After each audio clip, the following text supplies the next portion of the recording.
Hello everybody! This is Rajeshri from Soul Tuning.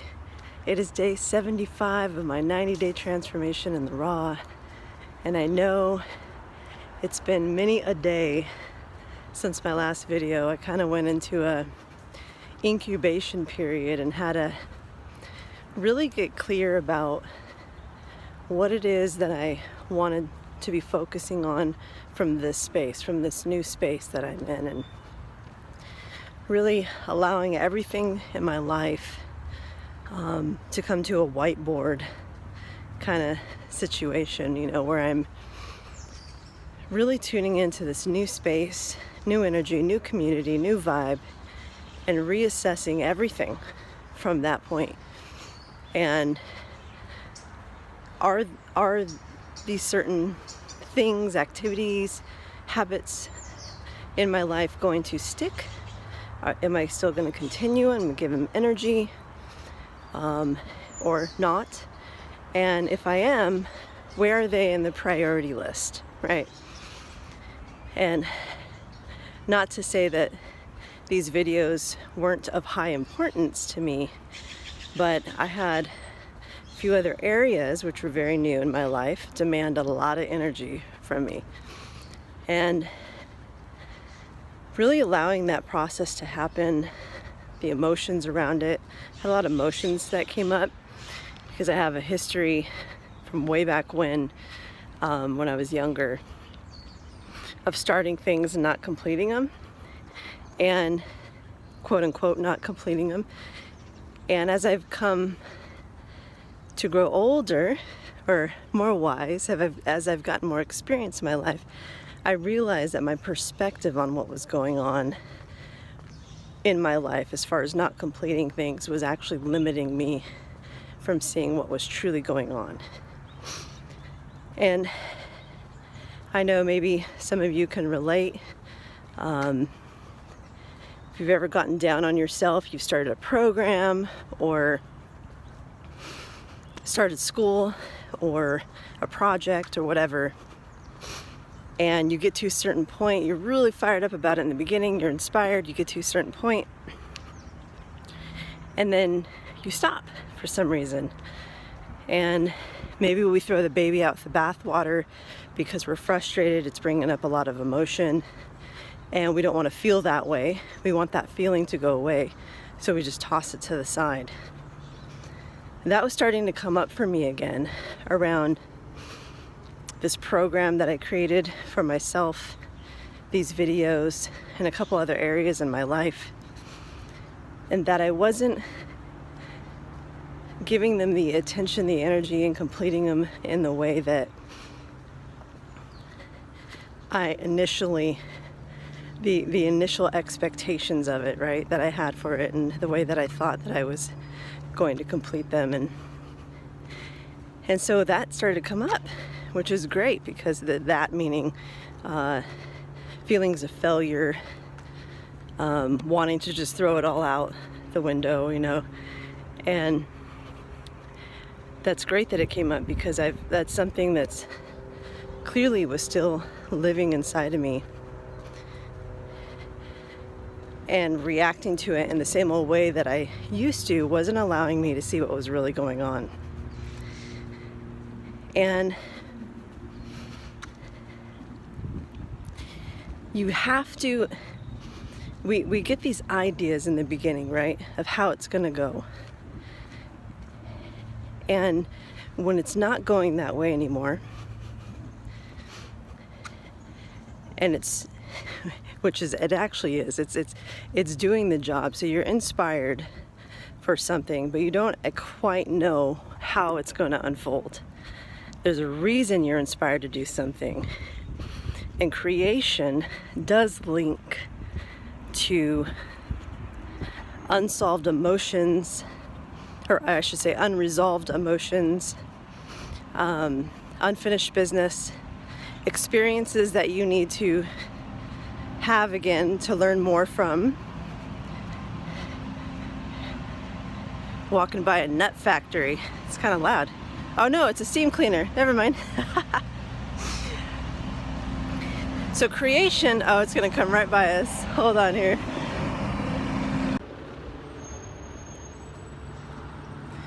Okay. It's a street cleaner. I said steam cleaner. Street cleaner. So creation in of itself, when you're inspired, when you're getting that feeling to do something new or to create, it's not necessarily just about what it is that you're going to create or do. What's also in there, what I'm realizing, is the opportunity to go into that new space. Because creation is usually, you're going into a space that's, for the most part, is new, right? Every moment's new. Even if you've crocheted over and over again, you're never crocheting in this moment. And it will bring up, if you see it through, meaning stay in the moment. That's all that means, to see it through, is just to stay in the present with the moment and not run from it. It will bring up unresolved feelings, lessons that need to be learned, an opportunity to shed your old skin and remold into the new present you. That's creation. That's creation for us beings that are living, right? There's creation like forming a child, new, complete newness. But we're constantly remolding and shifting and changing and recreating ourselves, just like a snake, shedding our old skin and becoming reborn again. So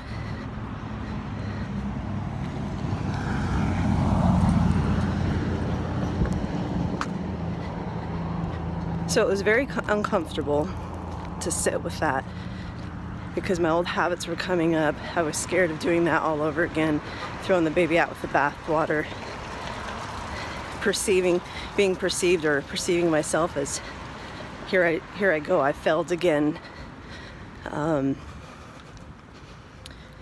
It was tough in that sense, and I sat with it and I talked it out with my accountability partner, my husband. It was really good to be able to reflect on it, hear myself speak out loud, hear myself process it out loud.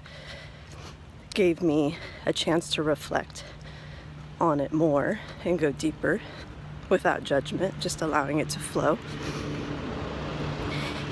And that's what I realized, is what I just shared with you about creation. And so the challenging part is to get through. It's kind of like the hourglass, right? You have the big end, and then you have the really skinny end, and then it goes big again. The challenge is to go through the creation and the destruction, going through that skinny end, staying with it, letting go to the unknown, and seeing what will happen on the other side. Being completely open, willing to let it go, but seeing it through, right? Seeing it through the skinny end of the hourglass, because it's about the process, it's about the journey, whatever's coming up for you.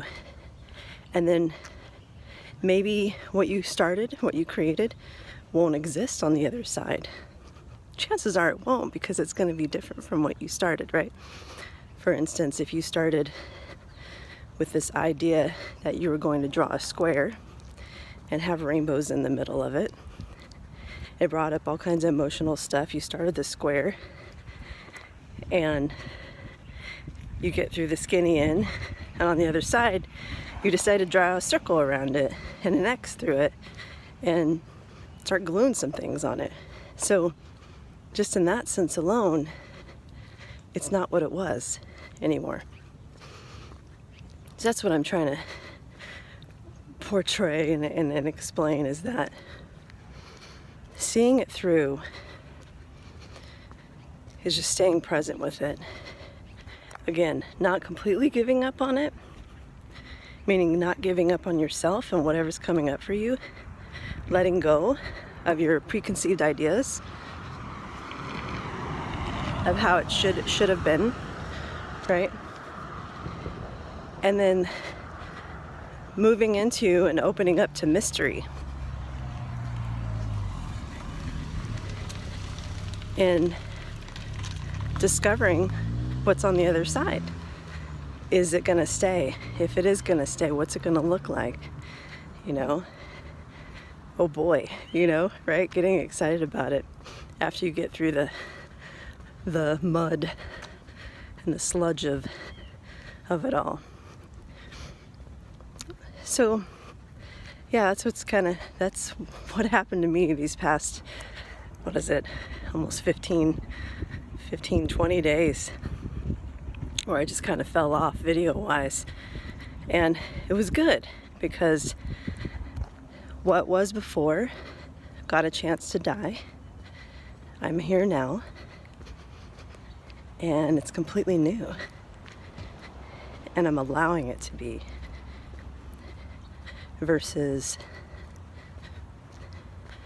ideas of what I thought it was going to be, how my life was going to be before I came here. So letting all that go and just stepping into what it wants to be, what's falling into my lap, right?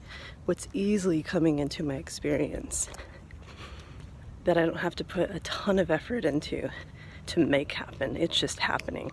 Go with that. Go with that flow. And that flow, once you've gone with it, may be asking you to put a lot of energy into it, but go with it. Because that's where the health is flowing. That's where ultimately the long-term ease is. So,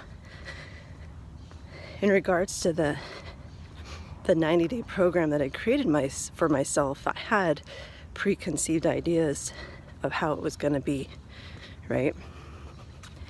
And I allowed all that to break down. I allowed my mind to change around it. I allowed myself to go to the place of, God, maybe I am just going to stop and not do it anymore. And what I discovered is that it's still happening, right? This is 90 days. Basically what it is it's 90 days where I focus on myself in all areas of my life, which is what I said in the beginning,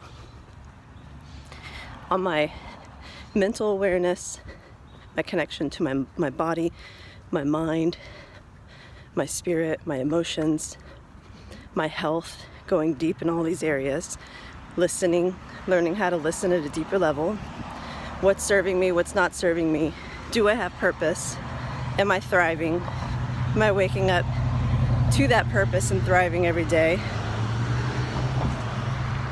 and manifesting it.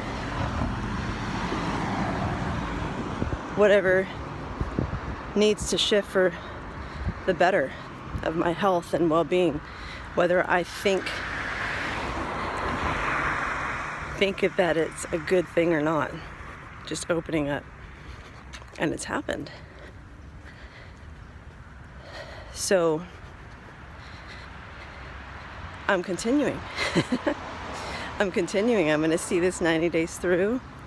I'm allowing these gaps or these ups and downs, or however I want to look at them or you look at them when these things happen, just to happen and be moments of reflection, and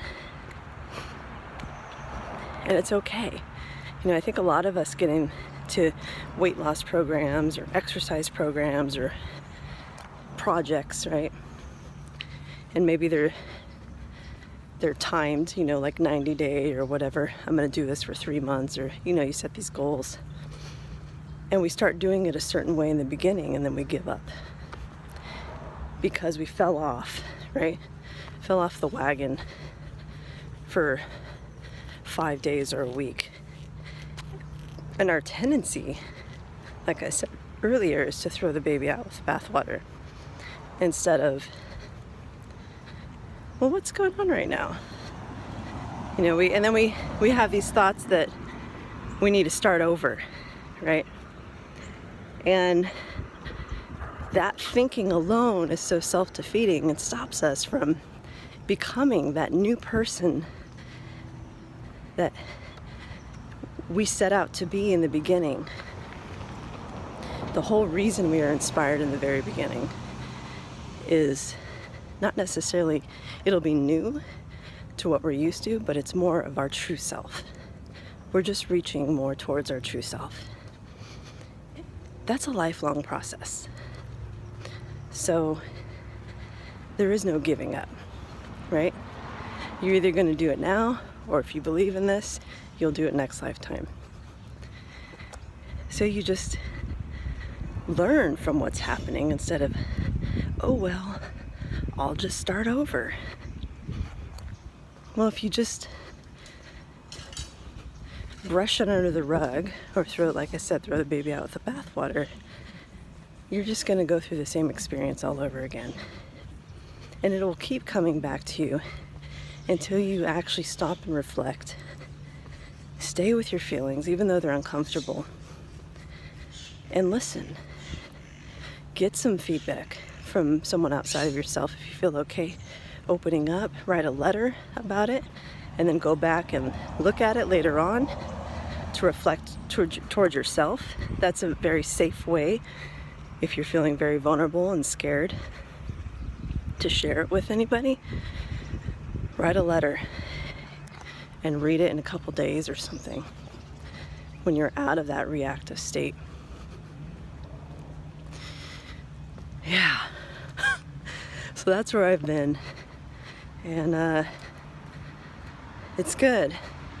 I went to a very uncomfortable place, very uncomfortable for days on end, and just got real with myself, and allowed myself to be okay with wanting to give up on everything, and then was brave and started talking with people about it, or just acknowledging it. Just acknowledging it could be a brave move, right?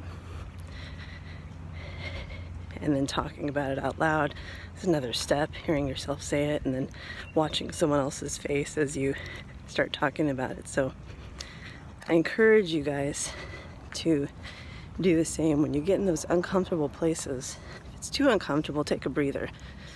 You know, find a comfortable space, do something different, but then come back to it, meaning reflect when you're feeling a little bit more calm, and see if you can learn anything from it, because that's what life's about. And we do these projects and challenges and creations and all that so we can grow. You know, we're always growing, whether you're 35 or 89, there's always something to learn, and there's always something to grow into. Yeah, so thanks for those who are still watching, even though there's that large gap. Thanks for watching. Leave your questions, your comments, your experience, if you feel moved to, in the comments on YouTube, or if you're watching this on Facebook, leave it on Facebook or wherever. And yeah, let me know you're out there and that someone's listening. That's always nice, just to connect with another human being on these vulnerable subjects. And much love to you all, blessings to you all. Keep on keeping on, be gentle with yourself. Allow yourself to go to these uncomfortable spaces and learn from them. Till next time.